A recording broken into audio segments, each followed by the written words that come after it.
Finally Telangana ఎబ్సెట్ 2025కి సంబంధించి phase 1 అయితే అయిపోయింది. సో, ఫేజ్ 1 అయిపోయిందేదో అయిపోయింది. Let's go for phase 2.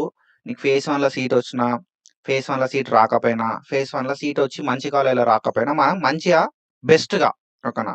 So, మన సైడ్ నుండి మనమైతే బెస్ట్‌గా ఫేజ్ 2 లోపల గట్టిగా ట్రై చేద్దాం. ఓకేనా. సో, ఫేజ్ 2లో పక్కా సీట్ రావాలి మనకి. సో, ఏం థింగ్స్ చేయాల్సుంటదని చెప్పి మనమైతే డీటెయిల్‌గా మాట్లాడుకుందాం. సో, ఇట్లాంటి వీడియోస్ కోసం ఫాలో అయితా ఉండుర్రి. అండ్ మన ఛానెల్‌ని సబ్స్క్రైబ్ చేసి పెట్టుకుంటే మనకైతే ఇట్లాంటి అప్డేట్స్ వచ్చినప్పుడు నీకు నోటిఫికేషన్ అయితే వస్తది. ఓకేనా. సో, మనం థంబ్‌నెయిల్ లోపల అన్ని థింగ్స్ మెన్షన్ చేయరాదు. కాబట్టి ప్రతి వీడియో చూడుర్రి, మస్తు ఇన్ఫర్మేటివ్ ఉంటాయి. సో, ఈ ఏదైతే ఫేజ్ 2 ఉందో ఈ ఫేజ్ 2 లోపల ఇద్దరం కలిసి మంచిగా ట్రై చేద్దాం మంచి సీట్ రావడానికి. So, I will help you. So, A college బాగుంటది అనే విషయాన్ని పక్కకు పెడితే, సో, నీకు తెలిసిన బెస్ట్ కాలేజ్ లోపల సీట్ వస్తదా? రాదా? ఎట్లా రావాలంటే మనమేం జేయాలి అనేది డీటెయిల్‌గా మాట్లాడుకుందాం. సో, ఇది అండ్ మనకిక్కడ చూసుకుంటే ఫేజ్ 2కి సంబంధించి షెడ్యూల్ అనేది మనకు 25థ్ జులై 2025 నుండి స్టార్ట్ అయితది. 25థ్ జులై 2025 నుండి మనకు సెకండ్ ఫేజ్‌కి సంబంధించి స్టార్ట్ అయిపోతది. ఓకేనా. సో, ఇక్కడ మనం చూసుకుంటే స్లాట్ బుకింగ్ అనేది 25థ్ జులై రోజు ఉంది. సో, స్లాట్ బుకింగ్ అనేది మనం చేయాల్సిన అవసరం లేదు. ఎందుకంటే ఫేజ్ 1 లోపల ఎవరైతే స్లాట్ బుకింగ్‌కి అటెండ్ గారో, ఎవరైతే ఫేజ్ 1 లోపల స్లాట్ బుకింగ్ చేసుకోరో వాళ్ళు మాత్రమే చేసుకోవాల్సి ఉంటది సెకండ్ ఫేజ్‌కి స్లాట్ బుకింగ్. ఓకేనా. సో, మనం ఆల్రెడీ ఫేజ్ 1 లోపల స్లాట్ బుకింగ్ చేసుకొనే ఉంటాం కాబట్టి మనకు స్లాట్ బుకింగ్ అనేది అవసరం లేదు. ఓకేనా. అదొకసారి మీరు మైండ్‌లో పెట్టుకోరి. అండ్ దాని తర్వాత మనం చూసుకుంటే మనకి 26థ్ రోజైతే స్లాట్ బుకింగ్ చేసుకున్నోళ్ళకి సర్టిఫికేట్ వెరిఫికేషన్ అయితది. సో, ఆల్రెడీ మనం సర్టిఫికేట్ వెరిఫికేషన్ చేసుకున్నాం. ఫేజ్ 1 లోపల వెబ్ ఆప్షన్స్ పెట్టుకున్నాం కాబట్టి మాకు అవసరం లేదు. ఒకవేళ నువ్వు వెబ్ ఆప్షన్స్ పెట్టుకోకపోయినా, స్లాట్ బుకింగ్ చేసుకోకపోయినా ఫేజ్ 1 లోపల సెకండ్ ఫేజ్ లోపల చేసుకోవాల్సి ఉంటది. అండ్ దాని తర్వాత ఏందంటే మనకు 26థ్ జులై అండ్ 27థ్ జులై. సో, ఈ 2 డేస్ ఆఫ్ టైమ్ అయితే ఉంది మనకు వెబ్ ఆప్షన్స్ ఆన్‌లైన్ లోపల ఇయ్యడానికి. ఓకేనా. 26థ్ జులై అండ్ 27థ్ జులై.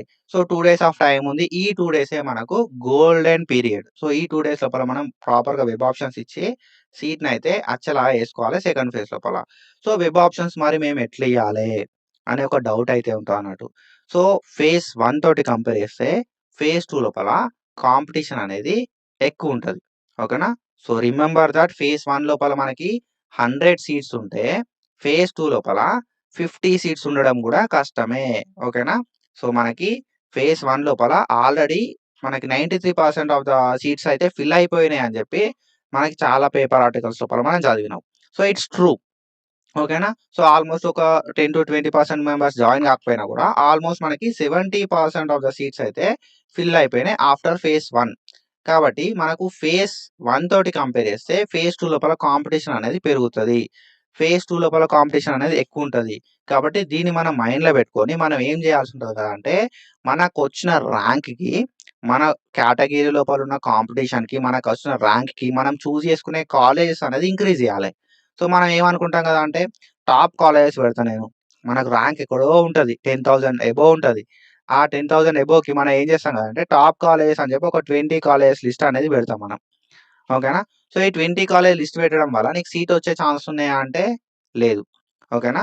సో, ఫేజ్ 1ల నువ్వు ఫేజ్ 1లో కూడా పెట్టే ఉంటావు ఈ లిస్ట్ ఏదైతే ఉందో ఆ లిస్ట్. ఫేజ్ 1లోనే రాలే అంటే ఫేజ్ 2 లోపల వచ్చే ఛాన్సెస్ చాలా చాలా చాలా తక్కువ. కాబట్టి ఇన్ని అని నేను ఎగ్జాక్ట్ నంబర్ ఏం చెప్పా గానీ, సో, ఎన్ని పాసిబుల్ అయితే అన్ని వెబ్ ఆప్షన్స్ ఇచ్చినప్పుడు మాత్రమే నీకు ఫేజ్ 2 లోపల సీటొస్తది. ఓకేనా. అండ్ ఇంకొకటి, సో, ఎవరికైతే సీట్ రాలేదో వాళ్ళు ఎక్కువ నంబర్ ఆఫ్ వెబ్ ఆప్షన్స్ ఇచ్చాల్సి ఉంటదన్నట్టు. ఓకేనా. ఫేజ్ 2 లోపల. అండ్ ఎవరికైతే సీట్ వచ్చినోళ్ళు ఉంటారు చూసినావా?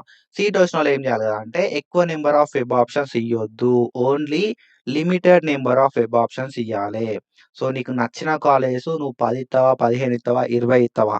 నీకు నచ్చిన కాలేజ్ మాత్రమే ఇయ్యి. ఎందుకంటే ఫేజ్ 2 లోపల ఒకవేళ సీట్ వస్తే ఫేజ్ 1లో వచ్చిన సీట్ అనేది క్యాన్సల్ అయిపోతది.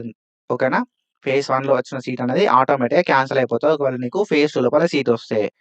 సో, నీకు ఫేజ్ 2 లోపల సీట్ వస్తే ఫేజ్ 1లో సీట్ ఉంటది. ఫేజ్ 2లో సీట్ ఉంటది. దీనిలో దానిలో చూజ్ చేసుకుంటా అంటే అది పాసిబుల్ కాదు. ఓకేనా. ఫేజ్ 1లో సీట్ వచ్చుడుతో సో, ఫేజ్ 2లో సీట్ వచ్చుడుతోటే ఫేజ్ 1లో సీట్ ఆటోమేటిక్‌గా క్యాన్సల్ అయ్యి వేరే వాళ్ళకి క్యారీ ఫార్వర్డ్ అయితదన్నట్టు. వేరే వాళ్ళకి ఇచ్చేస్తారు. ఓకేనా. ఫేజ్ 2 లోపల ఎవరైనా ఒకళ్ళు కాలేజ్ పెట్టుకున్నారనుకో వాళ్ళకిచ్చేస్తారు. కాబట్టి మనకు సీట్ ఉండది. ఫేజ్ 1ల సీట్ రానోళ్ళు ఎవరైతే ఉంటారో వాళ్ళు ఎక్కువ నంబర్ ఆఫ్ వెబ్ ఆప్షన్స్ ఇయ్యిర్రి. ఓకేనా. ఫేజ్ 1లో సీటొచ్చి మంచి కాలేజ్ కోసం ట్రై చేస్తా అన్నోళ్ళు మాత్రం తక్కువ నంబర్ ఆఫ్ వెబ్ ఆప్షన్స్ ఇచ్చి ఓన్లీ క్వాలిటీ కాలేజెస్ మాత్రమే ఇయ్యండి.